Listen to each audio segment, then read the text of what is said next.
Buenas tardes, somos María Foz, Lucía Valenzuela, Cristina Estefan y Lucía Gil y vamos a utilizar esta presentación para explicar la evolución legislativa de la educación inclusiva en España.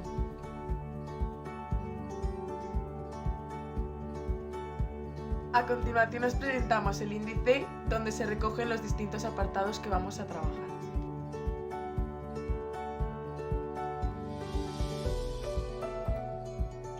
Antes de empezar con el tema legislativo, vamos a explicar la evolución de los modelos educativos a lo largo de la historia. Llegar a la educación inclusiva que vemos hoy en día no ha sido fácil.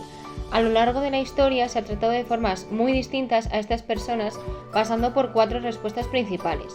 La primera de ellas fue la exclusión. En ella, a las personas con necesidades educativas especiales se les consideraba sin ningún derecho a ser educados. Se les negaba el simple acceso a la escuela. Tras este periodo apareció la segregación, que consideraba que la mejor forma de dar clase era teniendo aulas homogéneas. Esto solo era posible hacerlo de forma artificial o buscada. Por ese motivo, los alumnos ACNEAES eran separados a centros de educación especial. Después llegó la integración. En este modelo, los alumnos con necesidades educativas especiales se adaptaban al resto del grupo y tenían que adaptarse a la enseñanza y al aprendizaje que existía en la organización de la escuela. En este modelo se seguía el principio de igualdad. Por último, llegó la inclusión, modelo que seguimos actualmente. En él, todos los alumnos que presentan necesidades educativas especiales tienen derecho a estar en las aulas ordinarias y a recibir una educación individualizada que se base en el principio de equidad. El siguiente apartado del que vamos a hablar es el orden de prelación de la legislación estatal. En él, el Estado marca una serie de normativa que establece las bases que se deben cumplir por la comunidad educativa de todo el país. Esta normativa tiene un orden de prelación. Partimos de la Constitución de 1978, que es la norma suprema del ordenamiento jurídico español, a la que están sujetos todos los poderes públicos y ciudadanos de España. Después de ella encontramos las leyes orgánicas y leyes ordinarias, todas ellas elaboradas por el Parlamento. Tras este apartado encontramos los reales decretos, que están elaborados por el Gobierno, y después de ellos los reales decretos ley. También son elaborados por el Gobierno y se convierten en leyes en el plazo de un mes. La principal diferencia es que las dicta el Gobierno en caso de extrema y urgente necesidad. Finalmente encontramos los reglamentos, que incluyen elementos como las órdenes, las resoluciones o las instrucciones. Ningún reglamento puede vulnerar preceptos de otro de jerarquía superior.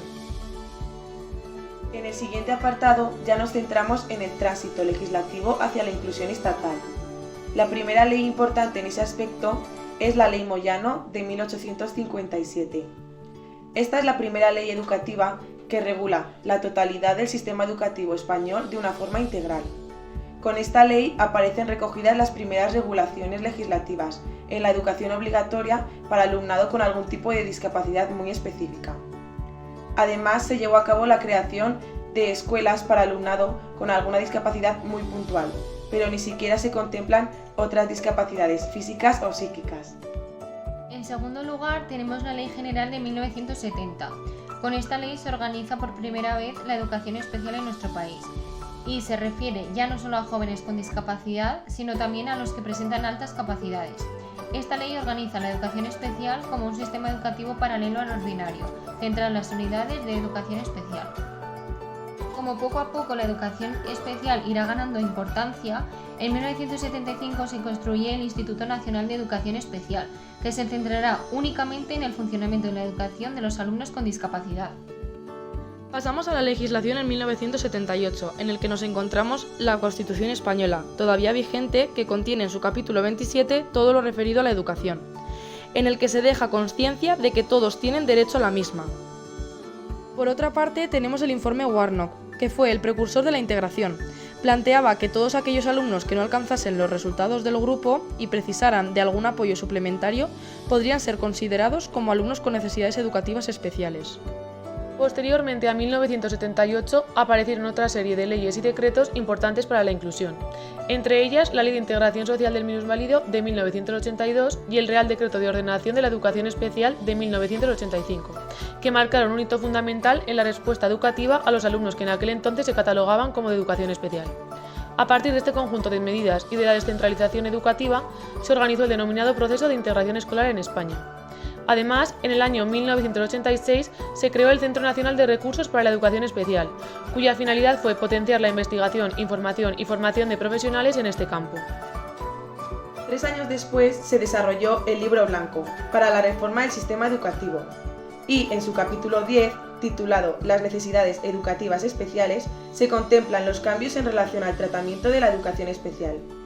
Todos estos cambios se plasmarán en la futura ley LOCSE de 1990, que introdujo en la legislación el concepto de atención a la diversidad y el de necesidades educativas especiales. Además, afirmó que solo se utilizarían los centros de educación especial cuando las necesidades del alumno no puedan ser atendidas por un centro ordinario. En 1995 se establece el Real Decreto 696 de ordenación de la educación de los alumnos con necesidad educativa especial, que regula que la atención educativa iba dirigida a los alumnos con necesidades educativas especiales, temporales o permanentes. Las leyes LOE y LOMCE abordan los grupos de alumnos que requieren una atención educativa diferente a la ordinaria, por presentar alguna necesidad específica de apoyo educativo, con el objetivo de lograr su plena inclusión e integración. Finalmente, hablaremos de los dos últimos reales decretos de la educación de nuestro país. Primero está el Real Decreto 126 de 2014, que pondrá especial énfasis en la atención a la diversidad del alumnado, en la atención individualizada, en la prevención de las dificultades del aprendizaje y en la puesta en práctica de mecanismos de refuerzo tan pronto como se detecten estas dificultades. La actual ley LOMLOE amplía el conjunto de alumnos que son incorporados a la categoría de necesidades educativas especiales, con aquellos que presentan trastornos graves de la comunicación y el lenguaje, y también se amplía el concepto de necesidad específica de apoyo educativo, incluyendo a los alumnos que presentan determinadas condiciones personales, familiares o de historia escolar, haciendo especial alusión al desconocimiento del idioma y situaciones de vulnerabilidad socioeducativa. Por otra parte, el Real Decreto 157 de 2022 da importancia a la participación y la convivencia, la prevención de dificultades de aprendizaje y la puesta en práctica de mecanismos de refuerzo y flexibilización, alternativas metodológicas u otras medidas adecuadas tan pronto como se detecte en cualquiera de estas situaciones. Además de hablar de la inclusión a nivel estatal, a nivel autonómico cabe destacar que siempre se debe seguir el currículo establecido por el Estado. Sin embargo, más allá de eso, se encuentran otra serie de leyes, decretos y artículos que rigen la educación en los centros de su dominio. Atendiendo a el Decreto 188 de 2017 y la Orden Educación, Cultura y Deporte 1005 de 2018. En ellos destacan los artículos 8, dedicado a los recursos humanos, 9, dedicado a los recursos didácticos, 10, dedicado a la respuesta educativa inclusiva, 18, dedicado al apoyo educativo y 29, dedicado a la orientación.